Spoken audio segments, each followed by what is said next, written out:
Ele diz: não andeis ansiosos de coisa alguma. É uma ordem de Deus, mas a gente anda ansioso. Como é que então nós conseguimos não andar ansiosos? E ele vai dizer: a primeira coisa que vocês têm que fazer é tornarem conhecidas diante de Deus as vossas petições. Mas eu disse para vocês no começo, citando a frase de Albrecht Bengel, que nós temos muita dificuldade, no meio da ansiedade, de orar. Nós nos encontramos fracos espiritualmente. Vocês que estiveram aqui ontem, lembram da história de Elias? Quando ele foi para o deserto e ele não queria orar, ele que é o maior profeta do Antigo Testamento. Irmãos, a gente não está falando de qualquer um. Quando Jesus se referia ao Antigo Testamento, ele se referia dizendo de Moisés e Elias. Ou outras vezes Moisés e os profetas, comparando Elias como se fosse um resumo de todos os profetas, ou um cabeça dos profetas. Para os rabinos antigos, ele era o maior profeta do Antigo Testamento. Esse homem que viveu o extraordinário com Deus, o que ele experimentou no deserto de Berseba?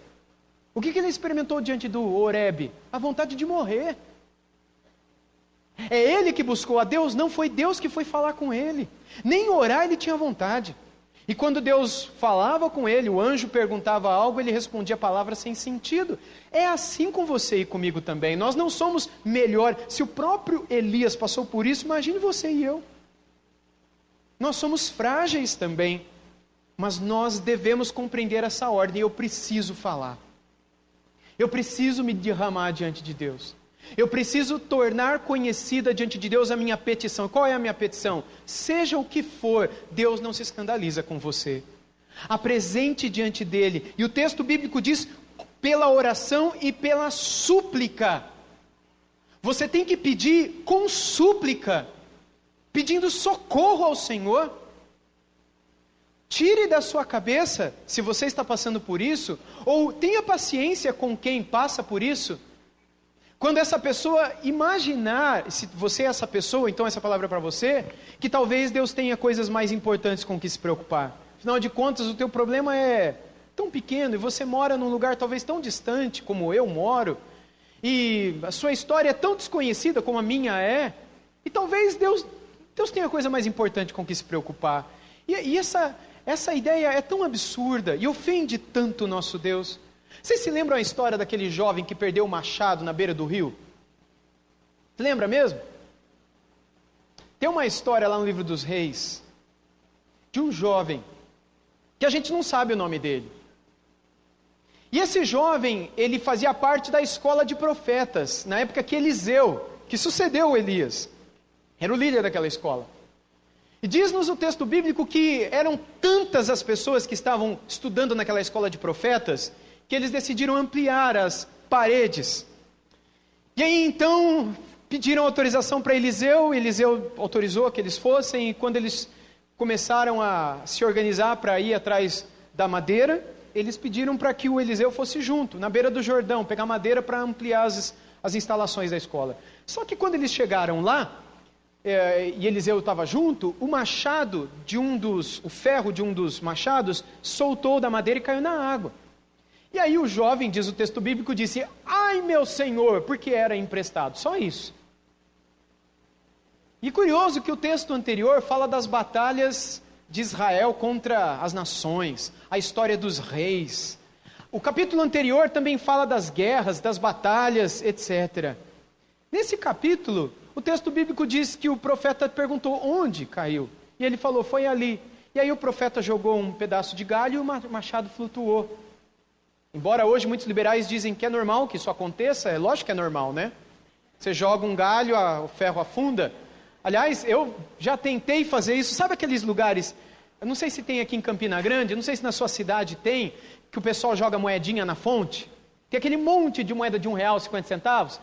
Irmãos, eu já joguei uns galinhos, para ver se as moedas flutuam, e eu passo a peneira com os meus filhos, mas não flutua, não adianta.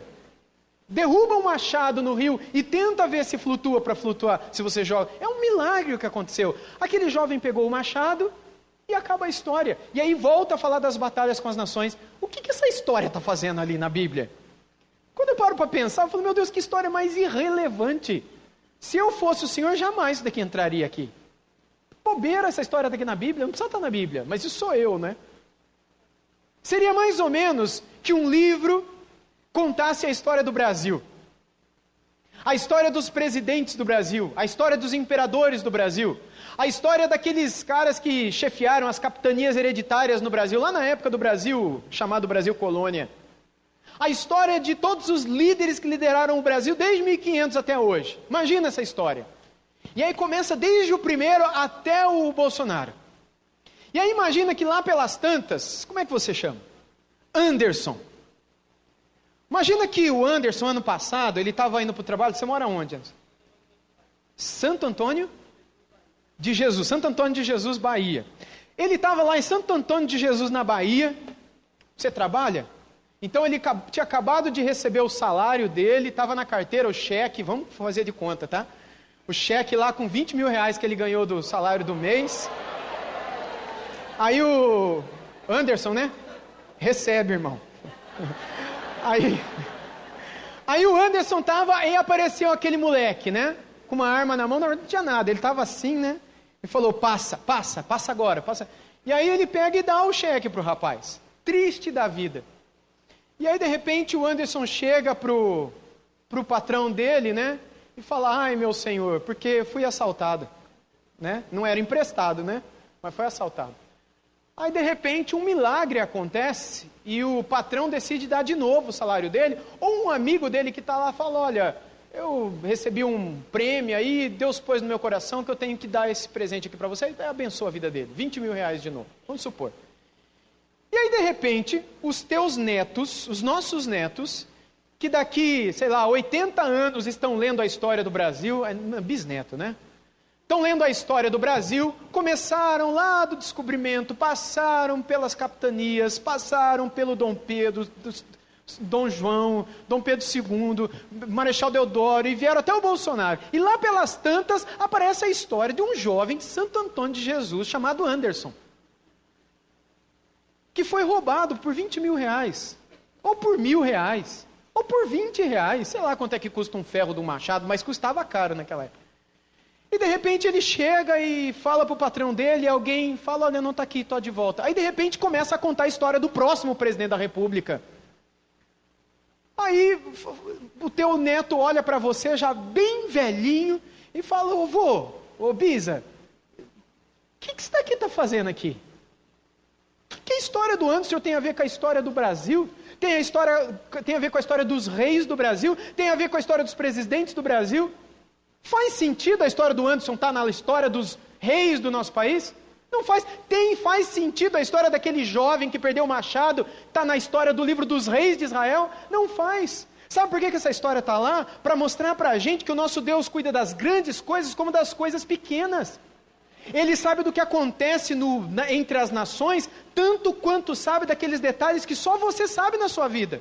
E que talvez você ache irrelevante. E que ninguém se preocupa, ninguém se importa, ninguém está vendo. E que talvez nem Deus se importe. Deus se importa. E a história do jovem do machado que caiu no rio conta isso para a gente. Por isso Paulo vai dizer, sejam conhecidas as vossas petições pela oração e pela súplica. Mas ele coloca a pitada extra, a cereja do bolo, que dá o gosto especial a essa receita contra a ansiedade. Quando ele diz, com ações de graças. Porque para que nós possamos dar graças, é necessário que a gente se lembre por alguma coisa que aconteceu. É óbvio que a gente pode dar graças por uma coisa futura. Tudo bem, nós estamos pedindo por isso, por aquilo, e desde já te agradecemos em nome de Jesus, amém. Mas não é normal que a gente faça isso. Normalmente a gente faz um culto de ação de graças, não pela cura que vai receber, mas pela cura que recebemos. Logo, dar graças envolve lembrar do que aconteceu no passado. Dar graças envolve recordar o que aconteceu anteriormente. O que Paulo está fazendo aqui?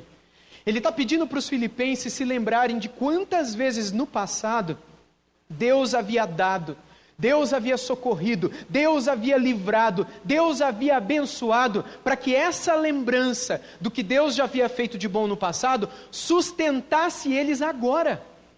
Essa boa lembrança era o que daria força para eles agora.